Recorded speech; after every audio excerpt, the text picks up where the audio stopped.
This is the URT. You are the URT. Big up the URT. Smash a like for the URT.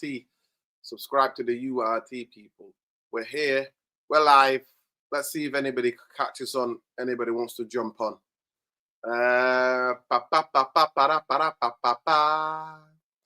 Yeah, welcome back to the URT, people. Smash a like, hype the URT. I've just pinned. This is pinned. So come on in and have your say about all things relating to Manchester United. I would like to ask some of the callers some interesting questions, really.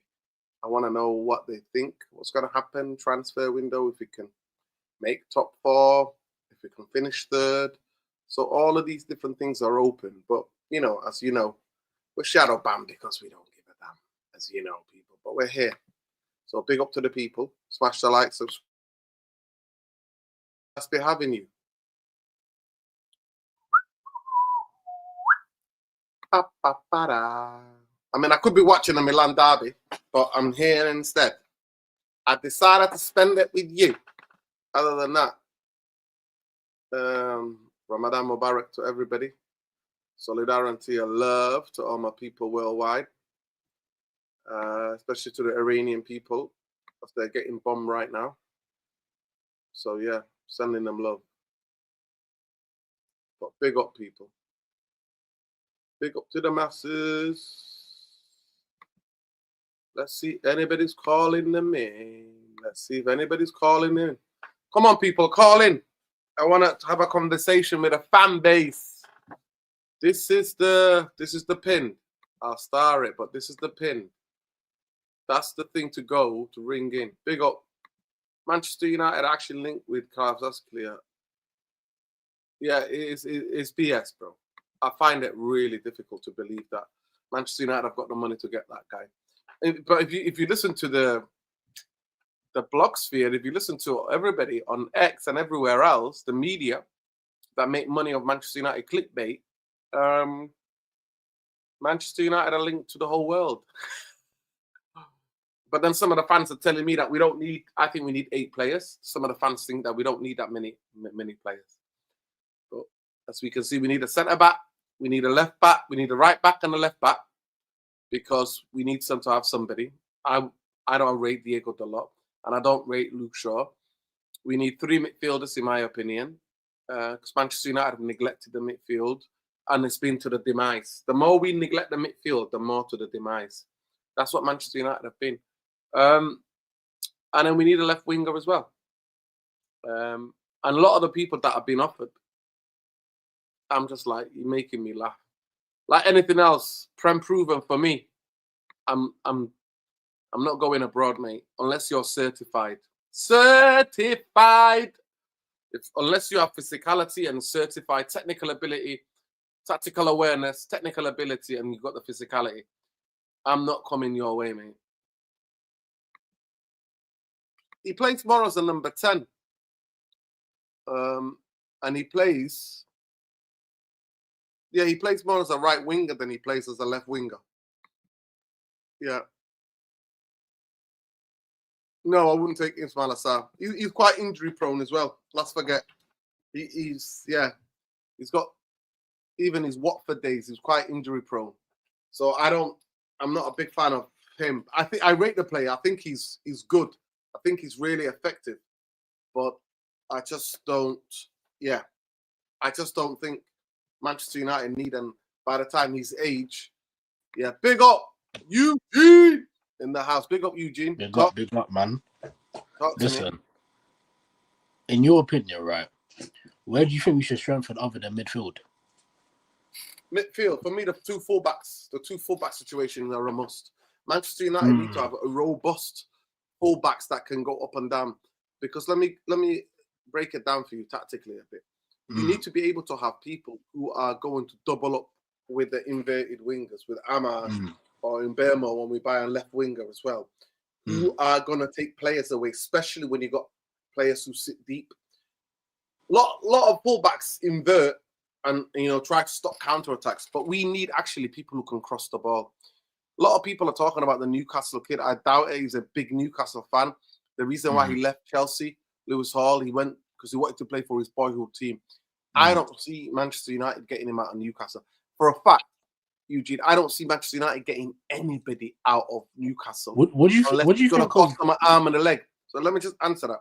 Yeah. I think the most realistic person we can go and get is Juve, who plays for West Ham. That's exactly who I was going to say. I was literally about to ask you that because I've been watching him throughout the whole season. I think he's a man that we need. The guy can cross the ball. He can go up and down the pitch. Defensively, I think he's sound. I think we can improve him, and he's young. I think he's like 20. So yeah, I think Juve is a name that we should be monitoring, but he's a left back, right? Yeah. Yes. So we need a right back. He's got fantastic deliveries. We need a one-on-one. Right, he's quite good. Yeah, he's good. He's really good. We need a right back because I'm sorry, bro. Like, I don't know how he's still here. How is Dado still here? Yeah, well, he's still here. And it's not even that, Eugene. He's here, and he's part of the leadership. He's the vice captain, apparently. He's the vice captain of Manchester United. No, like we do need to strengthen in the fullback areas. I think we need 3 midfielders. What do you think? How many midfielders do you think we need? Ugarte and Casemiro leave. We need 3. We don't need 2. We need 3. When you look at the best teams, right, they have at least 7 midfielders in their whole squad. So right now, who you got? Manu, Bruno. I don't know if he's staying, and that's about it. Because Ugarte and Casemiro, I see them leaving, and you got the Fletcher twins. So yeah, we only got 2 midfielders for next season.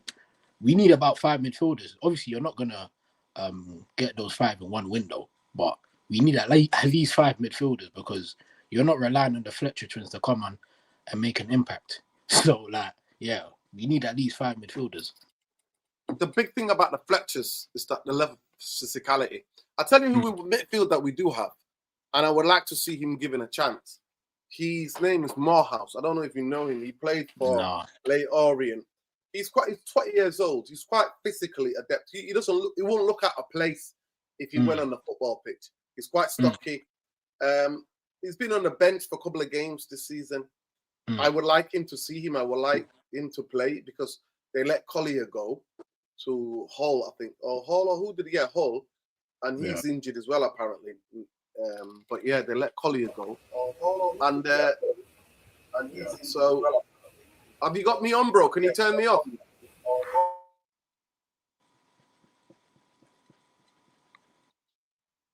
Yeah, hopefully he'll do that. But yeah, so for me, it's like, we need 3.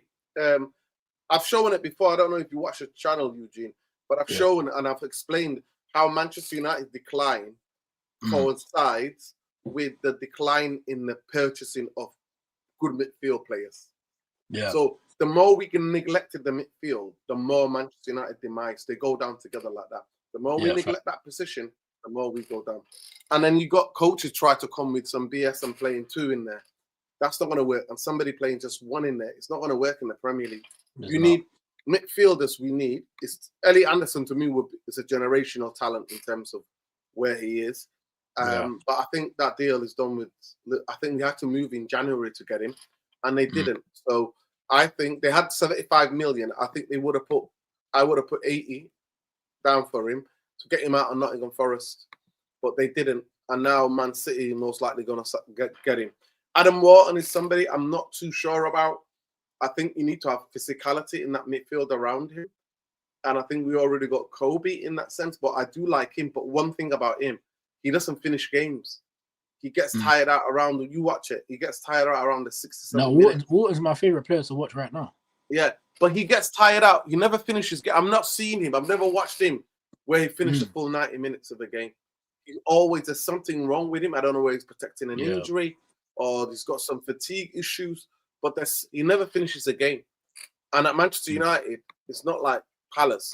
Palace is the first time, maybe in a long time, they've been in Europe. Yeah. And he struggles in games. So, but yeah, I don't rate that Hackney kid. I don't really rate Hackney. I don't really rate him. I think he's got flaws. And what do you think of Belabor? Go ahead. What do you think of Belabor? Yeah, I think the first season was not the first season. I think he struggled when he first came there under De Zerbi. Ursula came in and looked incredible. I think Manchester United got to his head. I think he lost form. And the thing about young players is that they're on a developmental trajectory. So there's going to be a phenomenal season and then a dip. But we have a FIFA generation, Eugene, who think that players should always be on form and firing. And the thing about young players that you need to develop them. I like him. I like Baleba, but will he have to work? Is there question marks against him and his mentality by some of the fans, if I'm being objectively real? Yes, there is. But do I rate him? Do I like his attributes? Yes. Physical, is a ball carrier, decent on the ball, on passing, but he could get better and improve. Have you heard of a guy called Urenchi? Plays in Norway. No. Yeah, he plays for Ghana, obviously my country. I think big up Ghana. He's like 20 years old. He's not bad. He also plays in midfield. I think he plays as a 6. So yeah, he's like a deep line midfielder, big boxer, also box to box. He can get around the pitch, cover a lot of ground. His passing is good, has long range passing. I think he's a good option because Brighton are monitoring him to replace Belieber, but obviously United are trying to get him as well because Brighton are looking at him. So we'll see, man. Oh, okay, that's interesting. Yeah, that's interesting.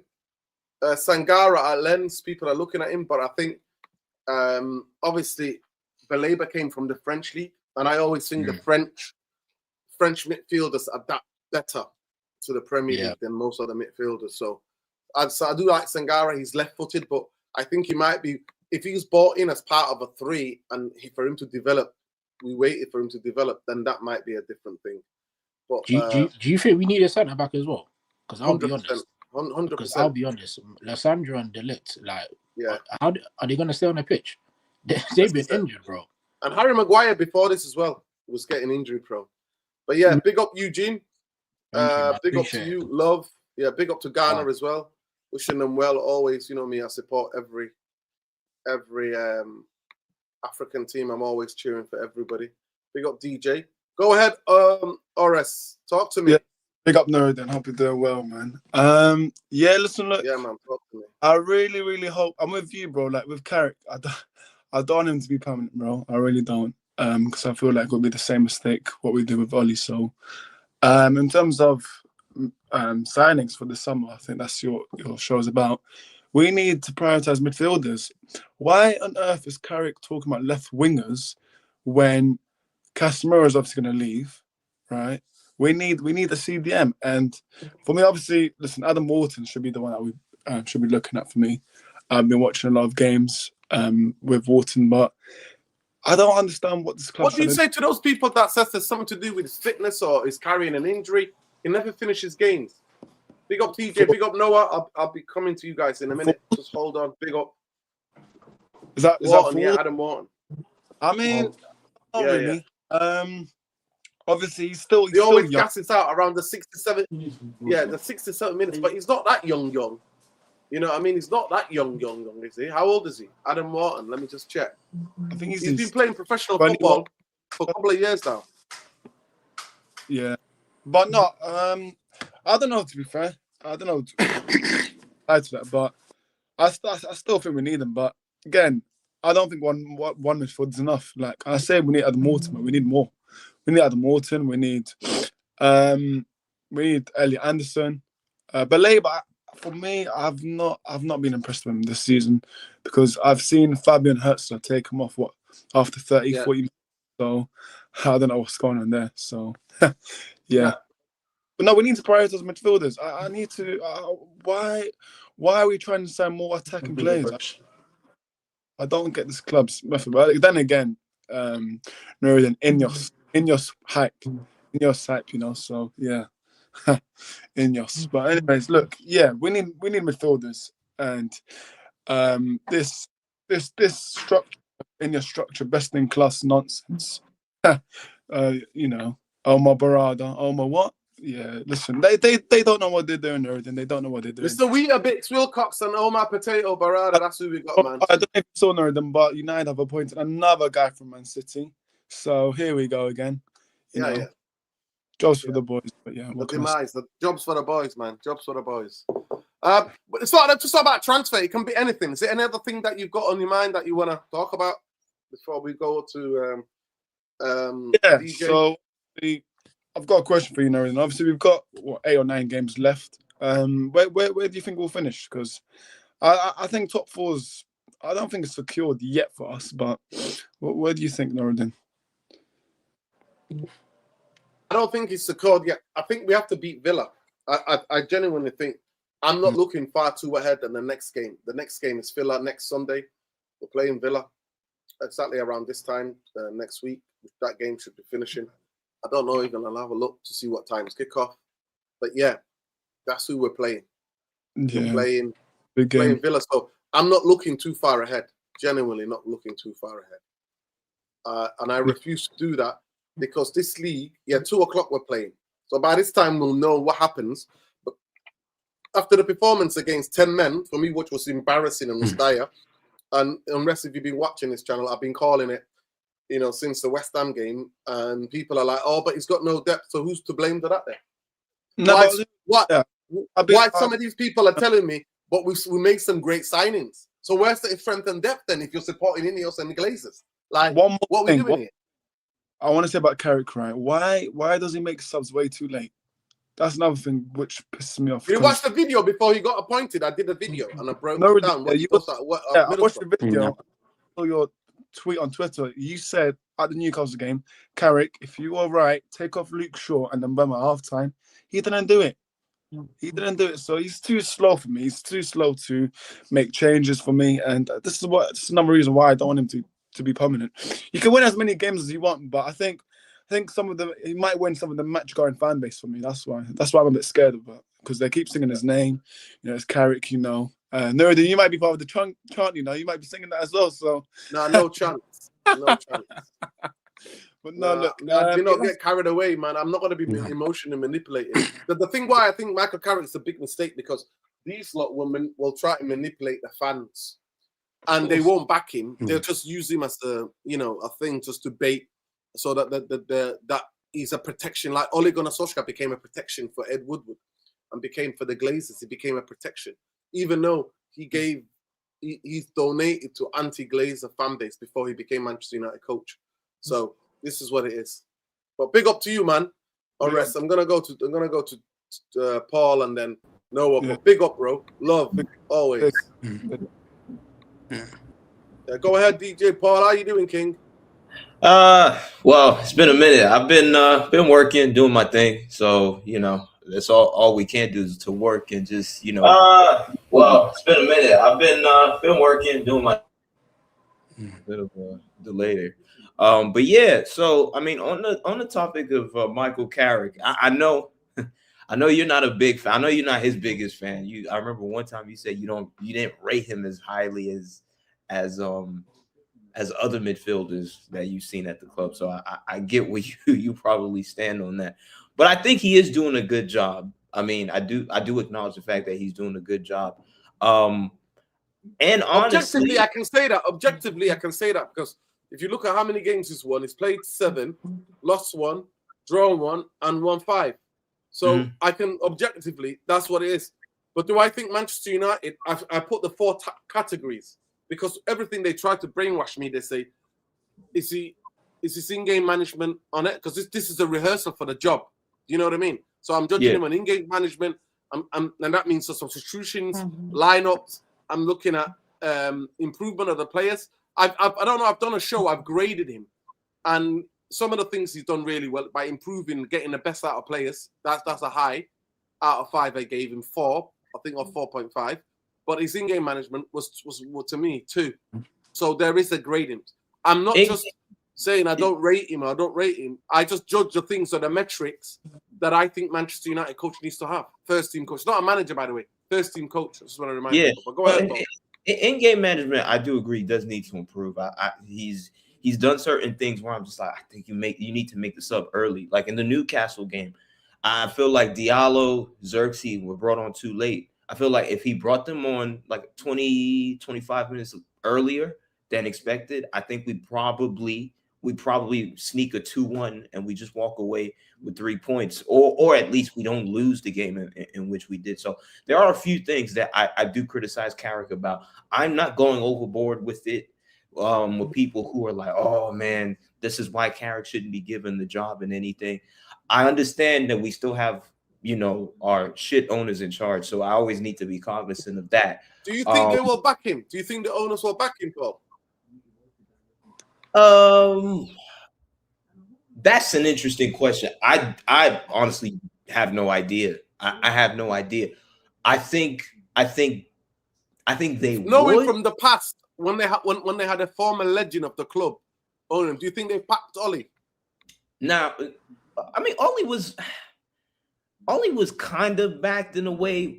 I don't know. It's the only thing I would say is this. Was Ronaldo? Was that a backing? He didn't want Ronaldo. He didn't want Ronaldo, but he had more players than midfielders. Other managers did.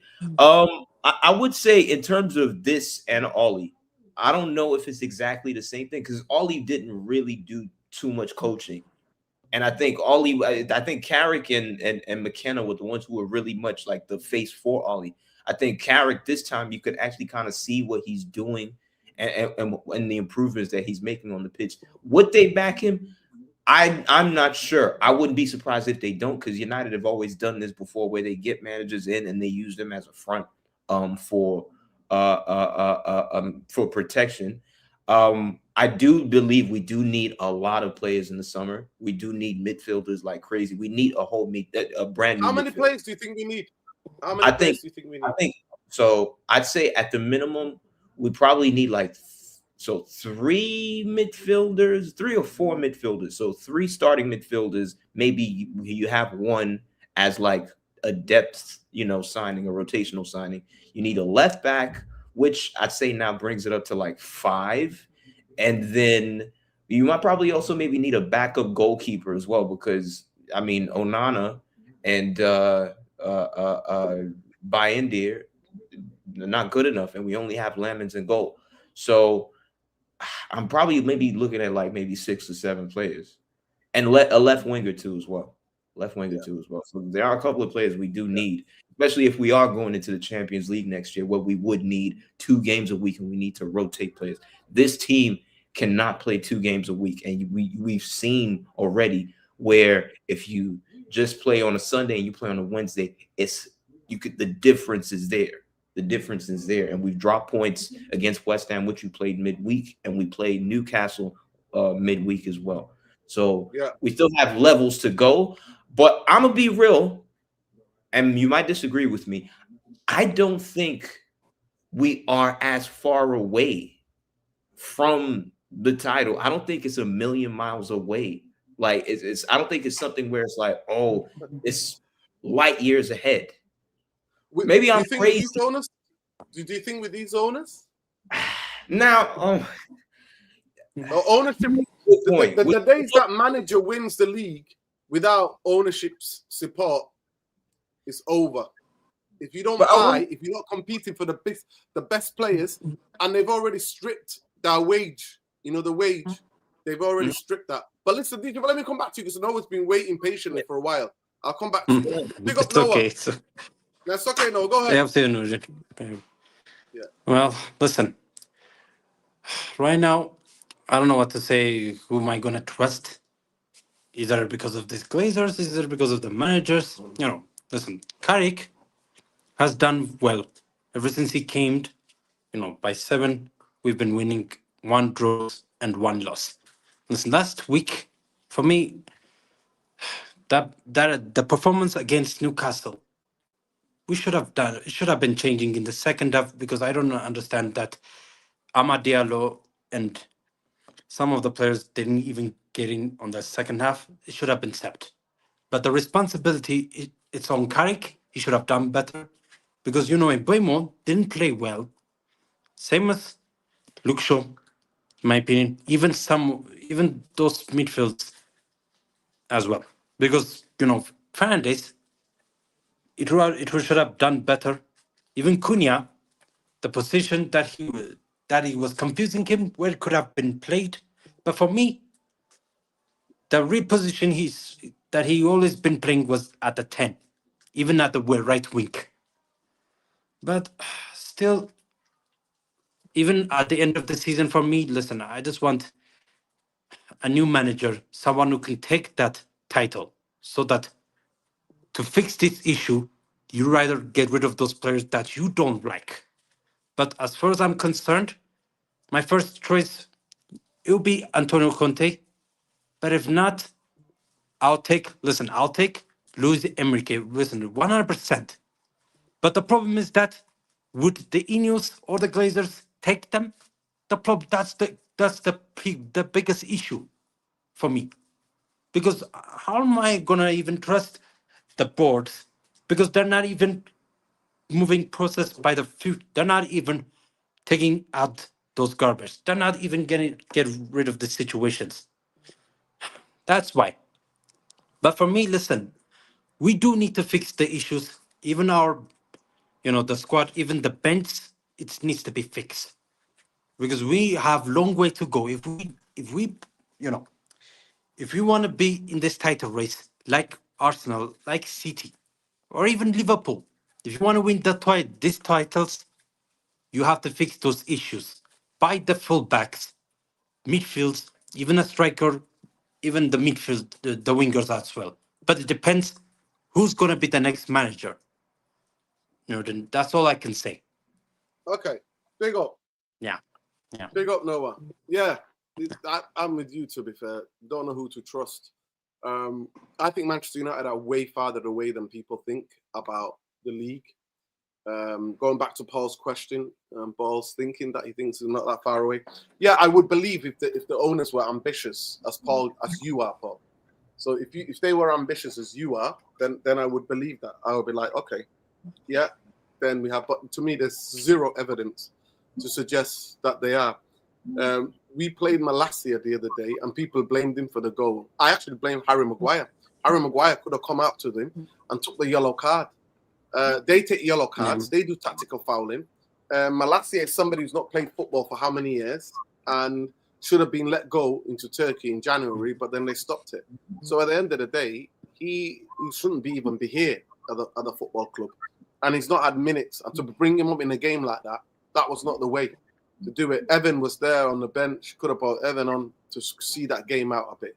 But Paul, going back to you, talk to me. Where do you get in this level of confidence from?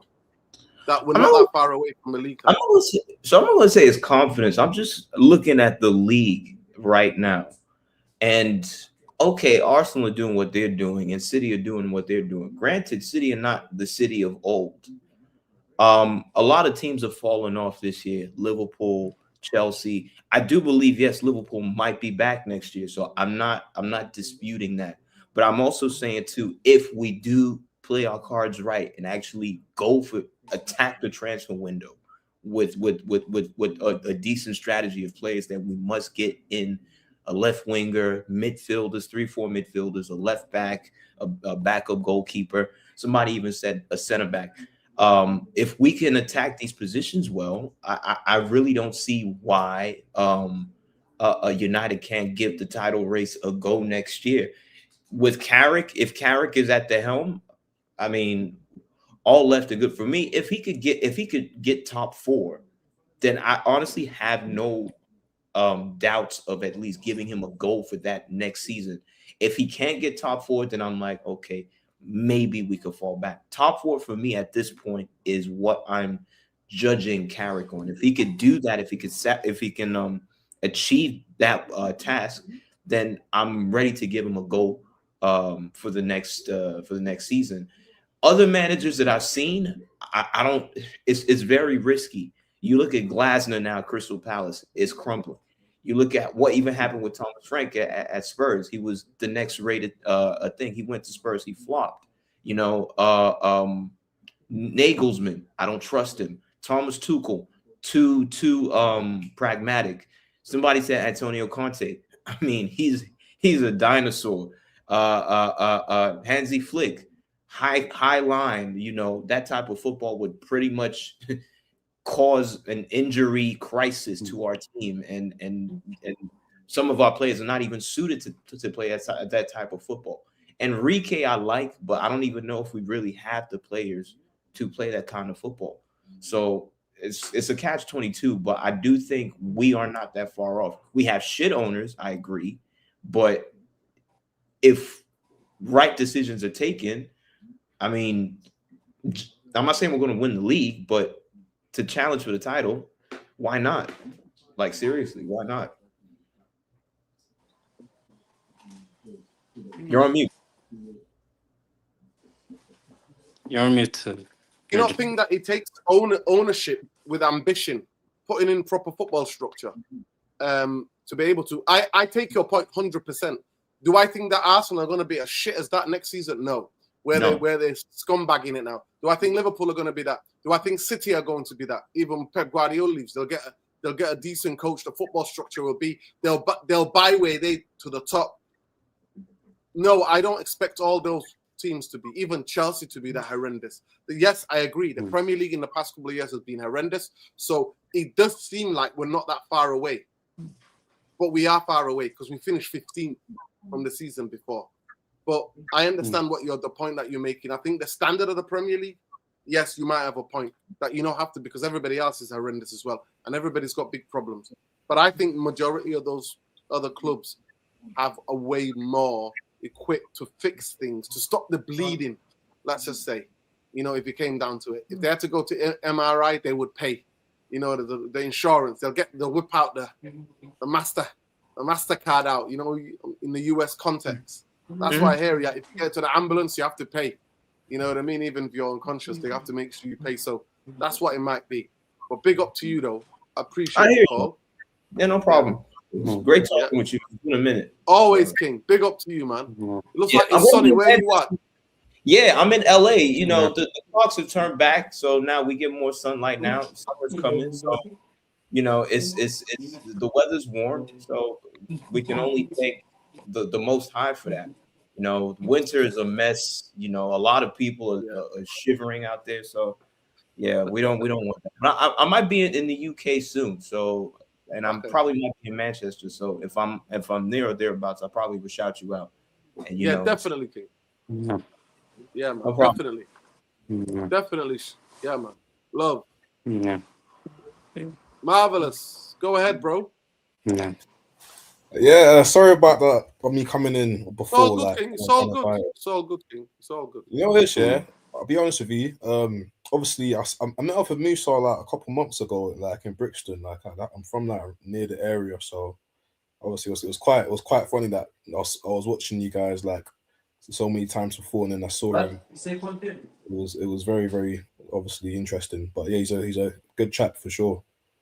But yeah, I wanted to say, you know what? Do you know what it is? Yeah, like I don't think he's good enough, Carrick. I don't think he's good enough for me. Personally, like I've seen 2 games where it's like, yeah, this guy, he's not the man for me, because the West Ham game, like for me, like cool, we're 1-0 down, 60th minute goes by, 1-0 down against West Ham, and instead of you making a change, you wait 10 minutes to see whether the players can figure it out. Bruno and Buemo, Ahmad, Cunha, right? And they're playing very, very poorly. They are, all of them. He waits until after the 70th minute to bring on Sesko or Xerxes. Now, if we had a top manager now, he's not taking that chances. Like, he's literally taken any of them off. And for me, I liked Carrick's first stint at Man United, like back in 2021, I believe, when he was there for like 4 games after when Oli got sacked, because I felt like, you know, he had no fear. Like he literally took off Ronaldo, like, you know, against, like, sorry, he didn't take him off. He literally put him on the bench for Chelsea. So I'm thinking, you're doing that. Even the Villarreal game, he benched Bruno.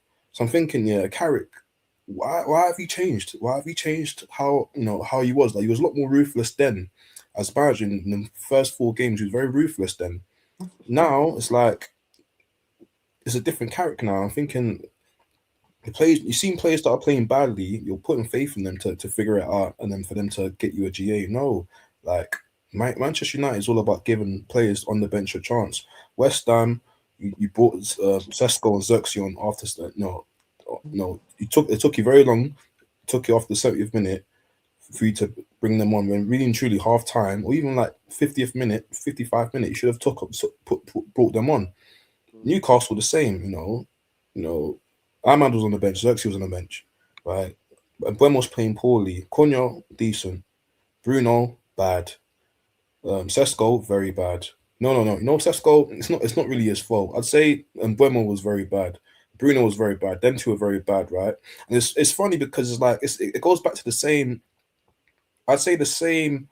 It's like Ollie all over again. I'm not saying Carrick is playing Ollie ball. I'm not saying that, but it's like he has his favorites. It's like, why is it all of a sudden like, again, like Ollie, he had Rashford, he had Bruno. Whenever they were playing poorly, he would still, leave them on the pitch. I'm thinking like, this is Manchester United. No one's bigger than the club. Like, if they're playing poorly, you sub them off. You give someone else on the bench who's just as good.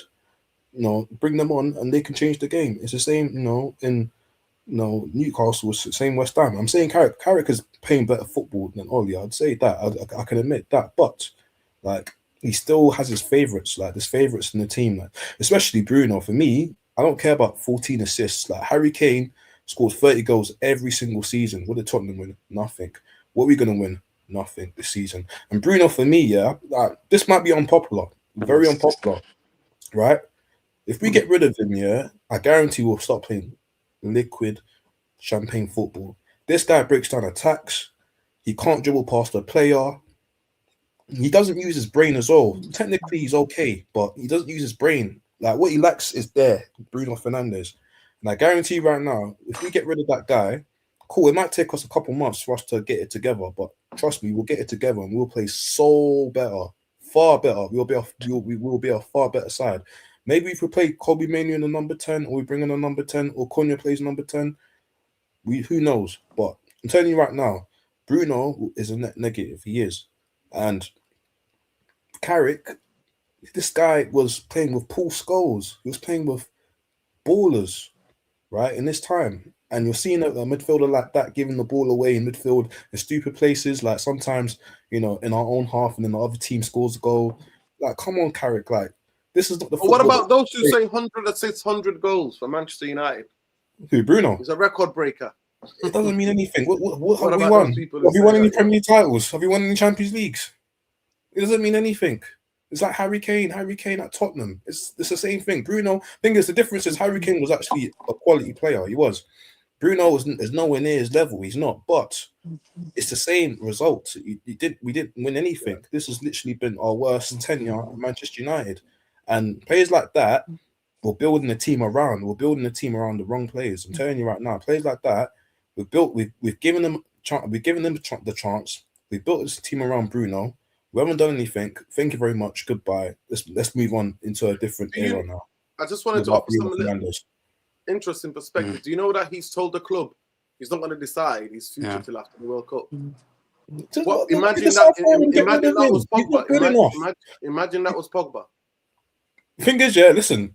Imagine what would the media have said if that was Pogba, or if that was Kobe Manu telling the United, I'm going to decide my future after the World Cup. There'd obviously be, an uproar, but we know that because of his complexion. Like, Bruno is, for me, I've never rated him. I'll be honest with you, I've never rated him. Like, we had players like Paul Scholes, we had players like Roy Keane, we had, midfielders that were ballers, like literally had proper midfielders back then. Do you know what I mean? Like David Beckham, obviously he wasn't a winger, but he played in midfield. But he was more of a right midfielder. Go on. Yeah, I think if Bruno was just a part of the team, I wouldn't have that many problems with it. Yes, you would be able to sub him. Certain games you won't be able to play. But for me, it's that we play through him, and that was the big problem with Rashford as well. We play through him and Rashford under Ten Hag, and you can't do that. Yeah. What you're saying to me, Marvelous, is that you remember United when we played through 8 players. So if 2 of them were out of sorts, we had 6 players who can win the game for us. So at the end of the day, Bruno, for me, all his stats, I mean, this is just the Americanization stats. My eyes don't lie to me. And I look at Newcastle, he's going further than Sesko, pressing and leaving positionally. Positionally, he's probably one of the most positionally and disciplined footballers I've ever seen in my life. I have ever watched live, but yeah. It's No, honestly, like, at the end of I'll the day, be honest with you. Like for me, I'll be honest with you. Like Bruno Fernandes, yeah. I'll be honest with you, yeah. Like these fans, yeah. Like they really load this guy up here. But I'm telling you right now, yeah. Portugal, like no one's rating him that highly. Like he's not the most important player in Portugal. He's not. And really and truly, and Portugal, they don't. He doesn't run around the way he runs around Manchester United. He stays positionally disciplined. And to be fair, international football is a lot slower as well.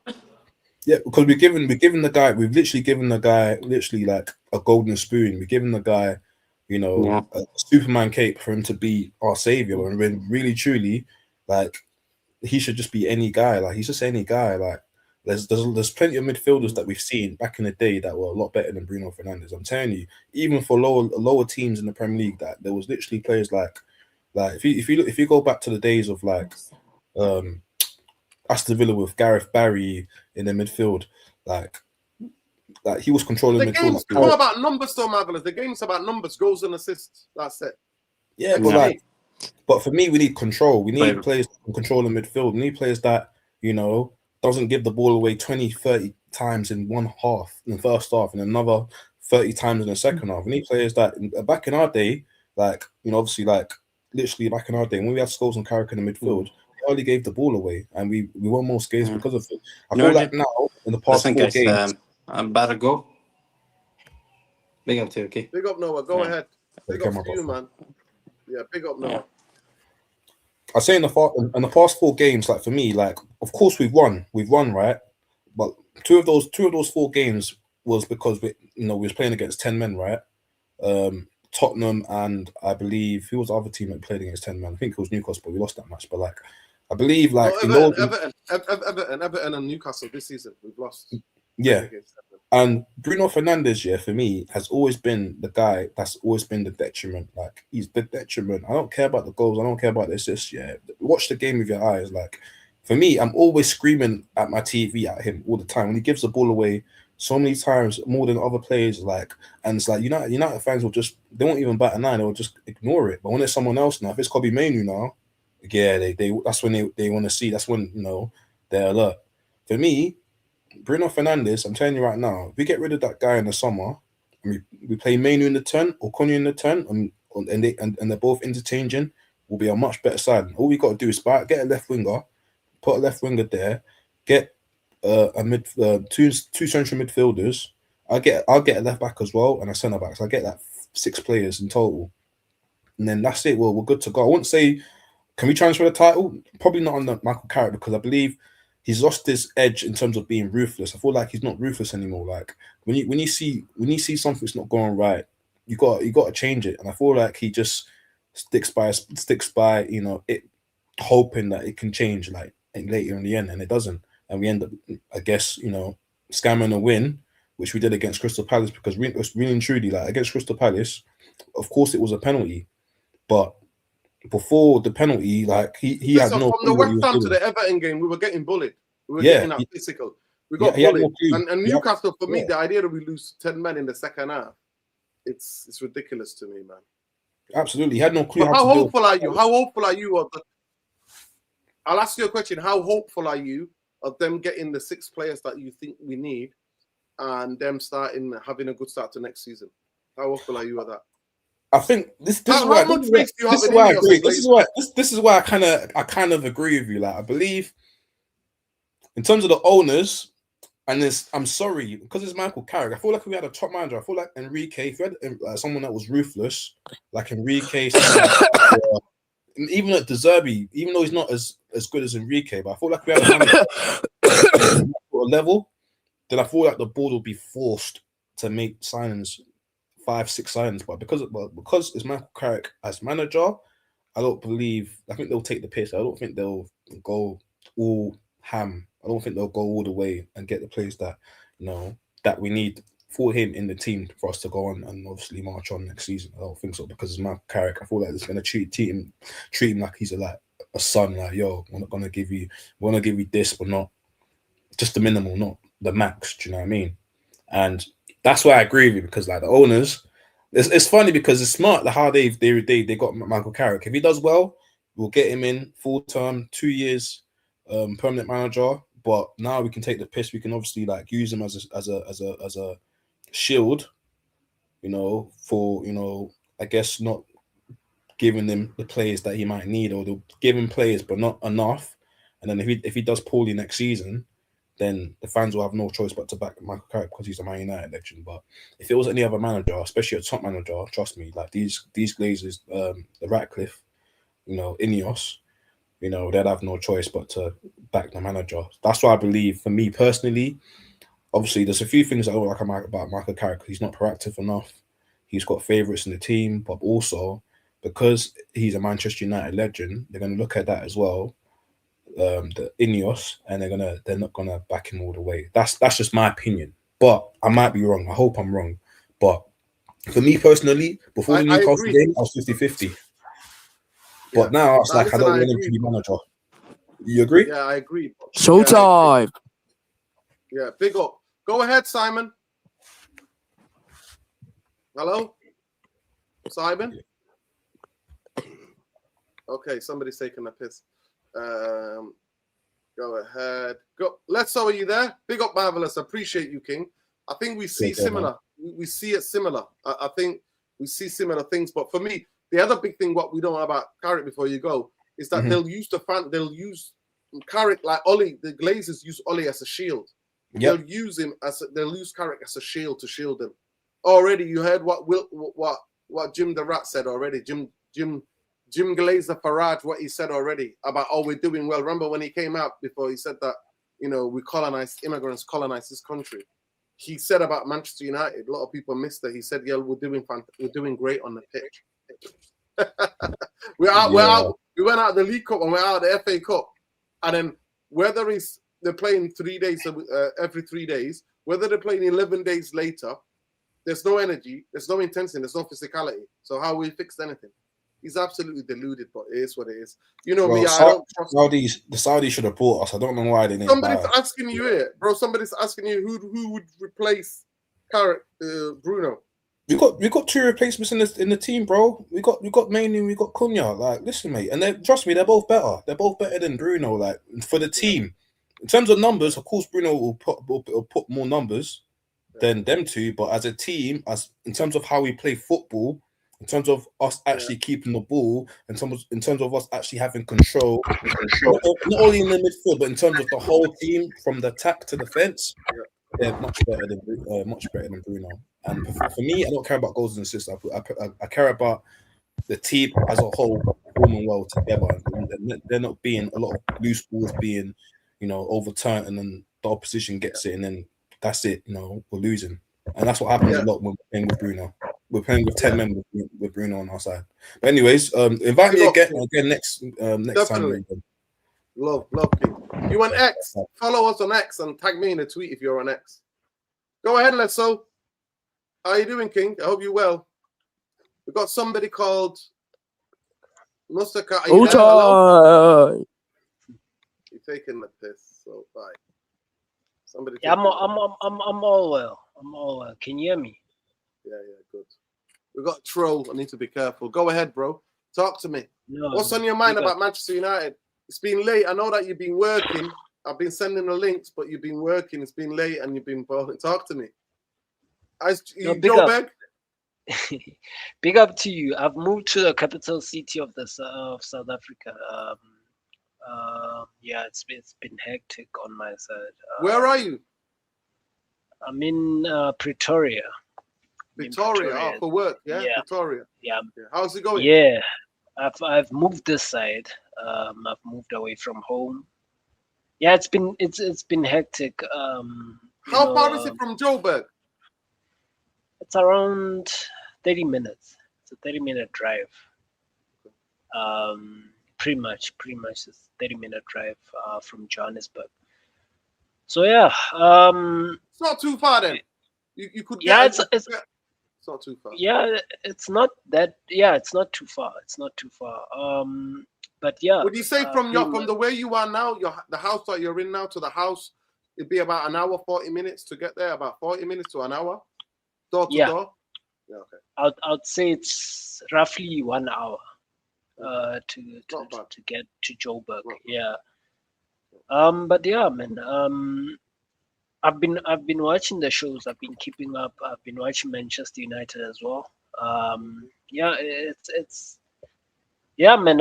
I've been seeing people getting a little bit Giddy. giddy, and it's very worrisome, and I've seen this. I've seen this before, under Ole Gunnar Solskjaer, and unfortunately, I think with our fan base, they just do not learn, and when something happens, I don't know how many times it needs to happen for them to understand that this is not as cut through or easily, see through as they think it is. I mean, you look at the situations. It's very similar. With Carrick, everyone is already calling for his, and I've said this. I don't know. I've said this. I didn't say it on the show because I was not there, but I said it that these guys are gonna want Carrick to stay, as manager of this football club. If everything goes well, showtime. okay. Sorry, somebody's trolling us. I'm trying to give fans an opportunity, but yeah, somebody's trolling us. But yeah, go ahead. Yeah, no. Jokes aside, yeah, man. I mean, I've been saying that they're gonna say that give Carrick the job. I've heard fans say this, and it's very sad. And some of these fans are very are guys I very much respect. In terms of a lot of things that they've said in the past that have actually happened. But now I don't know. Maybe they've got tired of the whole. They just want to be positive or anything of that sort. But all in all, put aside, Carrick is not the guy for the job. Under this regime, I'm sorry, you need someone extremely, um, special to take over this job, because you're dealing with an ownership that does not know what kind of direction it needs to head into. First and foremost, let's speak about that. They do not know what direction they want to head into. They don't know what standards they want to uphold. And personally, it is what it is, and sadly, shout out to the gentleman below us as well. But yeah, you're dealing with a board that has no direction. There's no leeway. You don't know what you want to achieve or what you want to try and achieve. I mean, these football players probably don't even know what is that they need to achieve. Yeah. How are we going forward from this? What do we do? Because now, well, Jim's objective is racist Jim Glazer is it's to basically make Manchester United profitable again, meaning that to make the Glazers have their money again, their dividends. So to make Manchester United profitable. That's not on a football pitch. He's making the Manchester United brand profitable. That's what he's interested in. Nordin, in what way are they gonna make these guys profitable? In which way are they trying to do it? Because now, I mean, you're not okay. You're gonna get bare minimum what you've been trying to do. You're not gonna con people for so long. At some point, people are gonna say, you know what, screw this. We're not gonna come to games. We're not gonna do this. We're not gonna buy merchandise. We're not gonna. Unfortunately, they are. Unfortunately, they've got us where they want them, bro. Yeah. I think Our fan base. Sorry to say, our fan base is gonna go to games. They're not. No, but the no matter how shit we were, 50. In the long term, you're talking about in the long term. Yeah, no, generational. I'm telling you. I'm hearing. My nephew's telling me that he's not gonna support this club anymore because he does not see any direction, and that's coming from him. It's not from me. And he's about 10 years old and 11 years old, and he's saying, no, you know what? This club is not serious about what they're doing. And if a 10-year-old is telling you these sort of things, I'm sorry. you're not gonna go anywhere going forward. These guys are messing about. I'm honestly being serious, and you know what? It is what it is. But you know, you can only I can't lie to him anymore. I told him that, you know what, you have to look at the ownership. I'm sorry, but these guys are not serious. Yeah. They're not trying to do what they need to do. So yeah. If we had owners that were serious, we would be first to come on here and go, you know what, these owners mean business. But big up, Les. So you can stay if you want, but I just want to get from Romeo. Go ahead, bro. Talk to me. What's your question? What do you want to talk about in terms of what Manchester United current state? You want to talk about transfer? You want to talk about Carrick? You want to talk about the owners? What do you want to talk about? Fan base?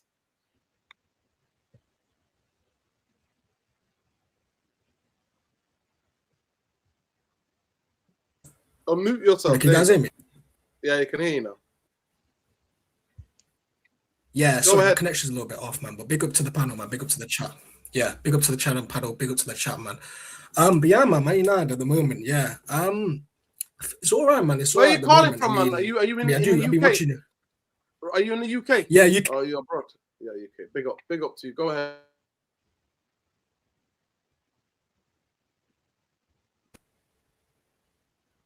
Yeah, UK. Yeah. So basically, with Man United at the moment, for me personally, we need to kind of wait to the end of the season. As I said, I've been watching United for a few years, man, and I think most of his points are spot on in terms of the ownership, in terms of the fan base as well, man. And I've been guilty of it in the past as well. You know, a lot of people say Carrick and Ollie, like there's similarities there. And I do see your point where, you know, it can be where, you know, the feel good factors there, the vibes were there and stuff where we're like, you know, Carrick's at the wheel, let's go, we're gonna win the league and all that type of stuff. But in reality, we have to look at that. At least with Carrick, he's actually got a good staff around him. You know, he's got. I mean, people might not rate Steve Holland, but personally for me, you know, he's proven. You know what I mean? He's been working with like Mourinho, Southgate. Of course, obviously, I don't rate him personally, but some people might rate him. So he's been in that experience and stuff. So for me, as I said, we just need to wait till the end of the season. As I said, the performances the last 4 to 5 games has been a bit dead. I'm not gonna lie. When I remember, when I was watching Saeed, I think it was on the Mandem talk. A lot of people said, "Yeah, don't worry about the Fulham game," and I was one of them. I was like, "Yo, the Fulham game, you know, I didn't agree we got bopped, but I did see the concerns there where the midfield in the second half. In the second half, the second half. I thought we got. Yeah. I lie. Yeah, I do hear it, but at the same time, I don't think it was the point where like we're going to lose the game. In my opinion, I still think we would have won it. As I said, those if buts and maybes. If Sesko scored that, it would have been 3-0. But then again, as I said, there were similarities in terms of that. But the whole purpose is that like it wasn't like Arsenal Man City. Like Arsenal Man City were more compact, and we were hard to beat. But in the past few games now, I don't know where this fatigue.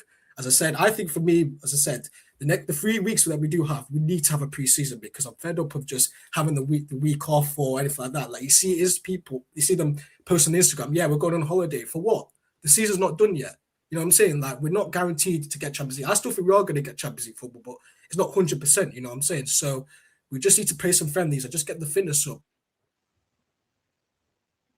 And just go to the end in terms of it might be Carrick or personally who I want it to be Enrique. I want it to be a proven manager. As I said, they say best in class, but in reality, if they're going to keep Carrick, which I think they will, because everyone's going to have that feel factor, they're not like it's just about what we do at the end of the season. I think we will get Champions League football, and then we just get a top class manager that we're getting, and then get 6 to 7 players. And to answer that, will we actually get 6 to 7 players? I don't know. As I said with these owners, because you know they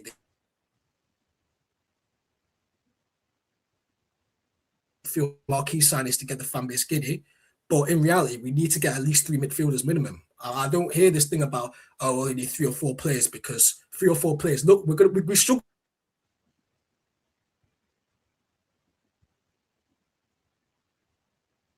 Yeah, big up King Romeo. Your internet's moving a bit mad. Popping, please. It keeps pausing, but yeah. Don't to come back in and out, yeah. Yeah, try that. We'll go to Lesso. Yeah, no worries. Lesso, what did you think of the Newcastle game? Did you watch the Newcastle game? What concerned you most about the Newcastle game? Yeah, man. I mean, it's been building up towards the game, to be honest. We haven't been excellent, you know. Let's be honest. prior to that game, and it was always coming, to be honest.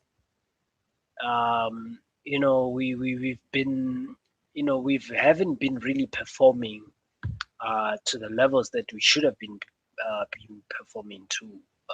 We've been scraping through a lot of games. Some of the games we've been lucky where we've gotten, we've played teams who are 10 men down. It's these sort of things where, I feel like supporters should have been, alarmed to, prior to the Newcastle game. And unfortunately, everyone was just on, we are winning. It doesn't matter what we're doing next. It definitely matters what you're doing next, because whatever you're doing throughout the whole season, it has to be consistent. You have to see exactly what we're doing, how we're winning games has to be consistent in how, how we're gonna bounce back from any point of bad result that we get throughout the season anyways. So in my way of seeing things, yes, Carrick is here for the short term, as he should be, and just to steer the ship. But is there a plan going forward beyond Carrick? That's my only concern, because I don't think these guys have an absolute plan, ahead. I think they're gonna keep Carrick personally because the fan base love Carrick. They love the idea behind Michael Carrick. They love the idea behind, the fact that he shields them from the blame. So we're here. This is an Ole Gunnar Solskjaer, you know what I'm saying? Ole Gunnar Solskjaer revision test that we're in. It's basically what we're gonna see over and over again, and it's sad that supporters do not see that they're being deceived right in front of their faces. We're not gonna get 5 to 6 players. I don't know why every fan comes on here and they think that we're gonna go and sign 5 to 6 players. Have you seen these guys do it? Have you ever seen it with your own eyes? See these guys absolutely go and sign 5 to 6 quality players and bring them into the first team? Because I haven't. I can't go on what I've never seen before. No, I've never seen it, and I think we need 7 or 8. I definitely think we need a centre half. We need a left back. I would like to have a right back. Masraoui also picks up injuries. I don't rate Dalot. I would get rid of Luke Shaw, Diego Dalot. I think 3 midfield players if Ugarte is leaving. I think we need a left winger and a second goalkeeper. We're not gonna get those things. We're not gonna get. We're not gonna get those things. Let's be realistic. We're not gonna get those things. Yeah. It's sad as it is. That's what is required to be a team that is trying to challenge and trying to consistently compete. We've never been that team for how long, guys? Yeah. But yet we are here every season and we're trying to do that. We're trying to say that this is what we're gonna get. Go ahead, make your point. Yeah, big up. Just to play devil's advocate, would you say if you get those male players, would it move like Liverpool, where like we might not have that cohesion? You know what I'm saying? In order to settle in all at once or so. No, it depends. It totally depends. So for me, I would only get players from the Premier League, and maybe one player from the outside the league, so they didn't have to have a time to fit in. Okay, who would you say that person now that outside the Premier League? What would you say position-wise would be? Would it be a midfielder, left back, striker, left winger? Who do you think? Who would I think would be? I'm just going to let my cat in. Go ahead, just carry on, make your other points. I'll be back with you. Yeah, as I said, I do agree, man. I don't think it's realistic. Unfortunately, we're going to get 7 to 8 players with this ownership. I mean, as I said, when was the last time we even did that? You know what I mean? Did we even do that? Under Fergie, there was a different ownership anyway. The only thing I can remember we actually had signed a lot of male players was the 16-17 under Mourinho. That's the only thing I can remember we brought. Listen, I'll just say this quickly. The big thing with transfers, you don't know what's going to hit and miss. But the biggest thing where you can, for me, is you buy the players who have technical ability, tactical awareness, and have the physicality to play in the Premier League. So I won't be looking going outside the Premier League. If I'm gonna go, I might go. If I sign 6 players, I'll go maybe 1 or 2 if I'm pushed, and they have to be phenomenal regardless. But I would only buy from the Premier League. Me. That's what I would. They go oversee the transfer budget though, because the more likely the Premier League tax is going to be, they're going to charge a lot more for players. I'm afraid the club's telling me that they're making profits every season. So why not? If you're telling me, you have to do what you're telling me. You told me that, and by the way, they put the season ticket prices up again as well. Yeah, I've seen that. Yeah. So there we go. But big up to you though, Romo. Your sound is a bit clear. Let me welcome our brother Samran. Go ahead, bro. Yeah, big up, bro. Moving a bit mad, I'm just. Can you hear me first of all? Yeah. Yeah, we can. Yeah, we can hear you. Where are you calling from? So I'm in Newcastle. I stay Newcastle. I'm from East Africa, but I stay in Newcastle. Okay, I can tell. Yeah. But go ahead, talk to me. Yeah. So tell me about the Newcastle game. Got battered, man. Second half by 10 men. Yeah, because the thing is, I was working in the stadium, right? Because I'm normally a steward there. It was embarrassing seeing that. Like it was. You were at the stadium. You were watching it in the stadium. Yeah. Because I'm a steward there as well, so I was watching it. It was shocking. Yeah, it was it was just terrible to see it. Like it was. Yeah, we didn't turn up. Basically, it was embarrassing. But yeah, especially against 10 men as well. Yeah. Which happened again. I think these are fragile mentality still with this team. So obviously, I still believe there are things to address. And obviously, I caught up with one of your streams with Saeed and the Mandem Talk, and actually, I agreed with most of the things you said about this team. But in regards to Carrick, I know you have your observations with Carrick, but for me personally, I think so far he's done a really good job. I know the football has not been impressive the last couple of games, but I think it's just where we've been. Objectively, that's correct. You're correct. Yes. Exactly. Is it 8 games or 7 games? 8 games. Yeah, should be. Yes. Yeah, around 8 games. 7 games. We lost 1. We've drawn 1. And 1-6. 5. Yeah. So I don't mind that, but what I do mind. Yes. The fact that to me, it matters to me, Sam. It matters to me how you win, how you lose, and how you draw. Yep. For me, those things matter to me. And I thought we scammed. Fulham. We scammed Everton. We scammed Crystal Palace. Well, Crystal Palace, to be fair, was a bozo moment. And we played against so many teams that had red card. Palace had red card. Yep. Tottenham had red card. Newcastle as well. Red card. So I agree. But at the same time, I feel like as much as some of the performances have not been that great, I think he's at least got a tune out of these players, which Amorim couldn't at all. So I think that's a step forward. Yeah, exactly. It's a step forward. Yeah, because we are now a bit harder to play against.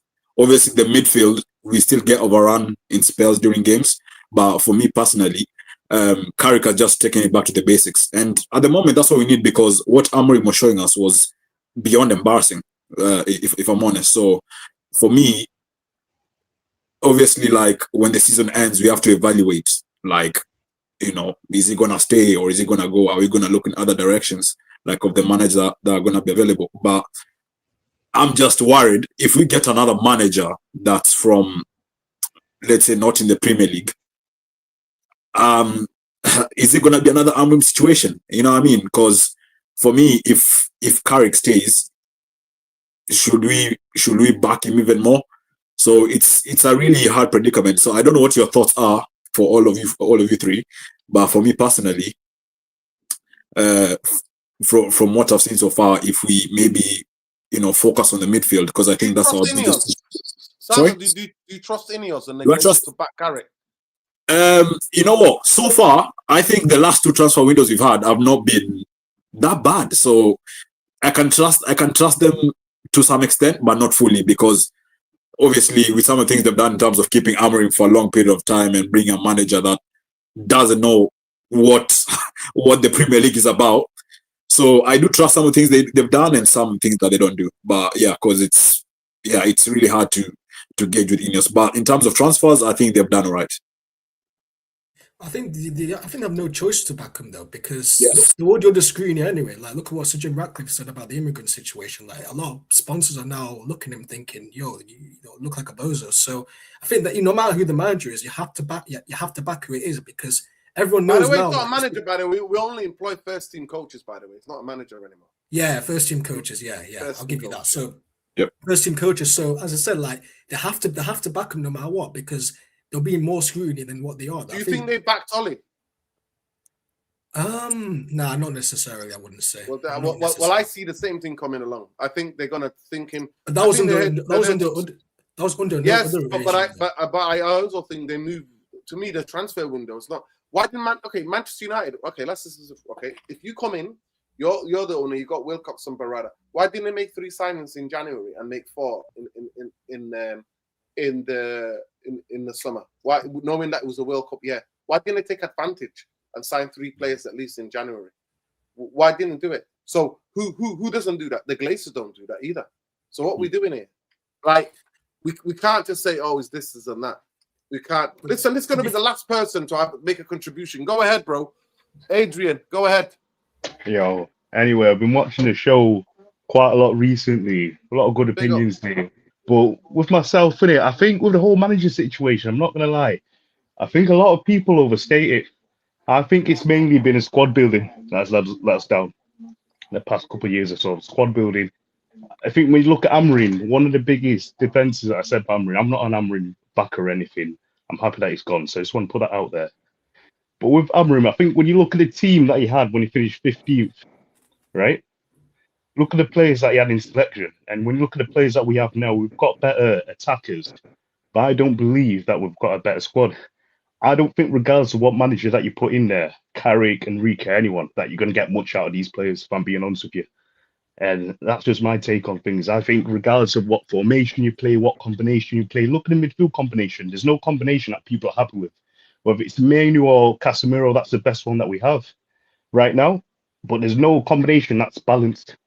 And that's always been my point. So, like, how can we expect to play any sort of consistent football where we don't have a balanced team? So I think we need to overlook the manager thing. With the Carrick, I'm not getting carried away. Never been carried away with it. I've always been about the fact that I think this squad's not that good anyway. Even though we got rid of Amorim, we saw a little spike. Yeah, I agree with you, Adrian. I saw a spike. I agree with you. Manchester United do not have a squad that can compete. That's why we're out of the both cups in the first rounds. In the League Cup first round, in the FA Cup first round. And now some people are telling me, the reason why the intensity and the aggression and physicality is not there is because there's too much gap between games. But then when it's 3 days before between games, then we put a performance like we did against Newcastle. Yeah, we look even worse. We look worse. He's dropped the training, hasn't he? He's dropped the training. We're not training as much, aren't we? Yes. It's the 70 minutes intensity. They train for maybe 90 minutes in terms of intensity. Yeah. But at the end of the day, I think the squad is there to be taken. And people said to me the transfer windows are being great. I said the squad is crap. We still got Luke Shaw as left back. And what are we doing here after 11 years, man? What are we doing here? It's crazy. He can't get up and down the pitch. You need robust physicality up and down that football pitch. 100%. Especially when you're low blocks. Like, you need your fullbacks to go and help attack the 5 players of the pitch. You need them to create overloads in either side. I think like Robinson from Fulham. I like Robinson. Like, he's always high up the pitch, like coming back. There you go. I think that's another one we need to address. The income is personnel as well. I don't think it's been that bad though, personally, just for me. I think Lamens has been a plus. Lamens has been the best. Lamens. In Bermo was a plus to begin with, but now in Bermo, in the last couple of months, it's been like that. Even before he went to the AFCON, I told us he's been shaky for a while. Bermo's not playing well, man. He's not. And people kept telling me, yo, he's our Salah. Yo, Salah's been in mid-30s. What are we doing here? Salah's mid-30s, man. He's our Salah. But that's what he keeps telling me. No, he's not our Salah. You have to put in performance, man. But that's my worry. That's my worry now, though, because we have Ahmad and Buemo. So I think we are caught in a dilemma where, like, obviously when Amorim got sacked, before he got sacked, we were like, okay, play Ahmad in the wing back. We have Mbeumo in the right end. But now we're in a dilemma where who's the starter now? Is Mbeumo's best position up front, or is he the right wing, or should Ahmad go to the left? You know what I mean? So it's we're caught in a real predicament at the moment as well with those two. Yeah, 100% we do. But for me, I think a football club, I'll say this, in terms of the transfer window, a proper football club would have understood what the World Cup year is going to be. World Cup year is going to be hectic. And I would have went for some targets in January and signed at least 3 players, and then maybe battled for 4 players in the summer. So then at least you sign 7 players to make the squad. Like you said, Adrian, it's about the squad building. It's about getting the best, doing the best form of recruitment as you can. But people kept telling me the Glazers and Ineos is changed. No, he hasn't. Ineos don't buy anybody in January. What are we doing here? They don't. Man City, Man City, was it season before in January? If I'm not mistaken, I think they signed 3 or 4 players. Yeah, Nico, they signed a couple of players last year as well. Yeah, what we doing here, man? You know what they're saying? They're saying we're focusing on the summer. Get the hell out of here, man. That's bullshit. And they're going to say the same thing for January. Listen, we waited 8 weeks nearly for Mbeumo, and now you're telling me World Cup year, where the Premier League is going to start, it's going to finish, it's going to start late, and the World Cup is the most teams have ever been in a World Cup. Yep. So come on now. It's ridiculous. But that's my worry. But that's my only worry now going into next season. I'm worried of us having a very slow start and having to do catch up again. And in terms of the transfers, who's gonna come in, who's gonna stay? That's my worry again. Because if we have a good end to the season, I'm just worried about us trying to fight for the top 6 next season. Whereas we should take the next step of like, okay, if we finish in the top 3. The next thing really, is challenging, maybe. Listen, Sam, I'll tell you this. Manchester United can't play 3 games in a week. Yeah, at the moment you can't. That's why I'm saying 7 to 8 players need to come in. And at least 6 of them have got to be first teams. So have to turn first team players now onto bench players. Yes. Because there's a lot of food to play next season. Yeah, go ahead, let's go.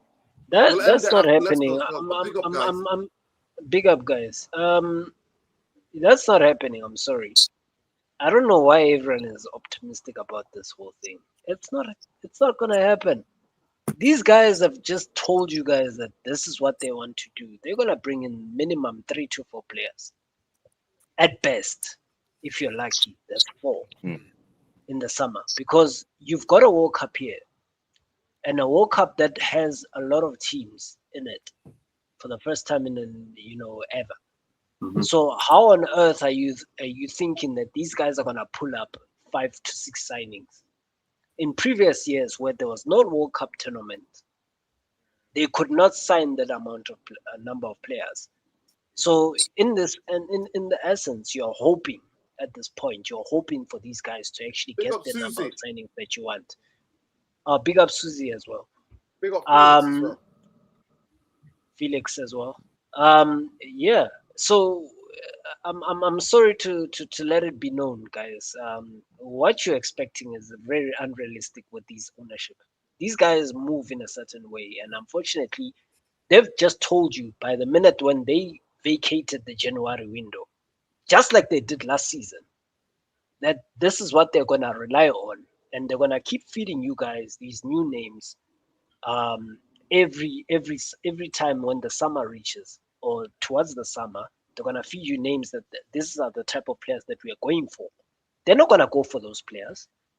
These are the names that they're gonna say, "Oh, we've got an interest in this side of players." This so and so and so, just to keep you guys busy and engaged in the media farming that they're doing. Like doing with Tonali. So basically, you guys are gonna be busy for the rest of the summer watching these names and getting excited and giddy, but you're not gonna see someone signing a shirt or doing anything. So even Kobe not sign a contract yet. He's gonna sign a new contract, and everyone's gonna say, "Oh, it's a new signing." New Kobe Manu, he's gonna revamp the midfield, man. But in reality, we need to get 3 midfielders because he's not going to do it by himself. Like, you know what I mean? Yeah, It's not gonna, it doesn't make sense. He literally gassed out. He gassed out the other day. Like, you know what I mean? They expect him to do everything by himself. That's not how it works. Because if you now go play 3 games a week, boy, it's going to be a long day. Yo, big up people. Listen, big up to every one of you, man, calling in tonight. I wanted to do about an hour and 15, but we've gone over now. Big up and love people. And I'm busy tomorrow, so I've got to prepare everything. Big up to everybody. Big up to Jarvis as well. Big up everybody who rang in. Big up to these brothers. So make Sam, big up Adrian, big up Romeo, less so always. Big up to you, man. And big up everybody else who called in. But yeah, Manchester United are going to be, Oh, hold on. Okay, well, hold on for a couple of minutes. Go on. I'll send it your way. Go ahead. Romeo, your last word. We'll do last word from everybody. Last word. Yeah, man. As I said, honored to be on the platform, man. I've been watching you Nuruddin for a few years, man. So, you know, just honored to, you know, give other people that platform just to speak their mind, speak their opinions, man. And big up the panel as well, man. You know what I mean? As I said, some people are too scared to go on this platform, but it's always good to, you know, talk about Man United, man. Just unite about how this club and what it is to make better, man. I said, but Nuruddin, you need to do more of these, man. You need to do way more of these, man, because I'll definitely jump on. It's just be good for that. So yeah, that's it for me, man. Go ahead, Sam, and then we'll go to Adrian. Oh yeah, obviously, I big up everyone, each and every one of you. Like, yeah, Nordin as well. Like, I've been watching you for years. I think the first video I watched of you was the Man United Crystal Palace 0-0 in the United stand.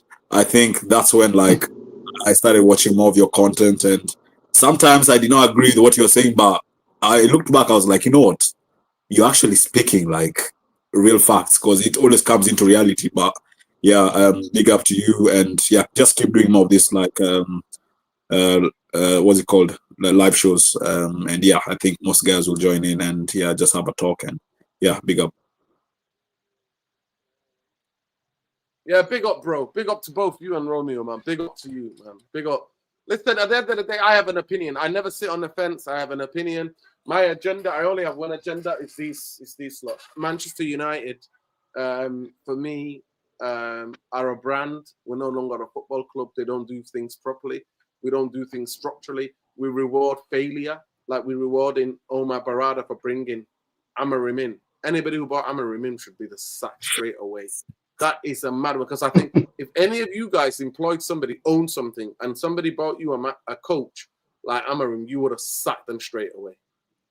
You would sack them straight away. 100%. Listen, we reward failure, and that's where we're at. But go ahead, Adrian. Last word from you, bro. Yeah, it's been a good show. And by the way, Samson, it's okay to disagree as well. Not everything we don't have to be right. My opinion, there's not anybody in the world that you're gonna have completely right opinions with. Definitely. That's football. That's the beauty of football. But go ahead, Adrian. Talk to me. Yeah, it's nice to drop in. It's been a good show. But yeah, it's going to be interesting for the next couple of weeks. I think next game, Aston Villa. Right now, we're 3 points away from 6, so we're one bad week away, and results going bad the other way elsewhere. Supposed to be back in 5th, 6th position. So it's going to be interesting. I think if we lose that game, I think the next couple of weeks we're going to go on a downtrend, as we've been in performances. So, but I think if we win, maybe we might just get momentum again. So it's not sure. We're going to have to see, aren't we?